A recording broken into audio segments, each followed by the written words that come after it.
T, 18, warga Kecamatan Palang, Kabupaten Tuban, hanya bisa tertunduk lesu saat diringkus oleh petugas Satreskrim Polres Tuban.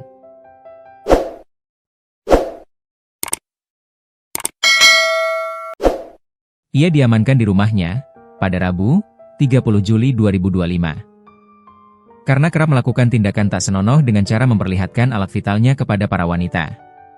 Tak hanya kepada wanita dewasa, pelaku juga nekat melakukan aksi eksibisionis tersebut kepada anak-anak. Aksi T terungkap setelah I, warga Kecamatan Palang, melaporkan perbuatan tersebut ke Satreskrim Polres Tuban. Ia merasa terganggu karena T kerap memamerkan kelaminnya di hadapannya saat sedang berolahraga. Dalam pengakuannya, T mengaku merasa puas setiap kali memperlihatkan alat kelaminnya di hadapan para korban. Puas rasanya, ujarnya, Kamis, 31 Juli 2025. Menurut Kanit Pidana Umum, Pidum, Satreskrim Polres Tuban, Ibda Moch Rudi, pelaku tercatat sudah beberapa kali melakukan aksinya di wilayah Kecamatan Palang. T telah melakukan aksinya ini sebanyak 4-5 kali di sekitar Kecamatan Palang, ujarnya.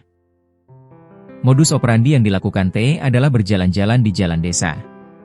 Ketika melihat ada wanita, ia langsung menunjukkan dan memainkan alat vitalnya di hadapan korban. Pelaku menunjukkan dan memainkan alat vitalnya di hadapan para wanita, imbuhnya. Kepada petugas, T mengaku nekat melakukan perbuatan tersebut karena coba-coba. Saat ini, korban serta orang tua pelaku sudah dipanggil dan telah hadir. Mereka menyampaikan permohonan maaf kepada korban. Melihat kondisi keluarga pelaku, korban akhirnya memaafkan. Kedua belah pihak sudah saling memaafkan, pungkasnya. Satreskrim Polres Tuban mengimbau kepada masyarakat yang menjadi korban pelecehan serupa agar tidak segan untuk segera melapor demi mencegah terulangnya perbuatan tersebut.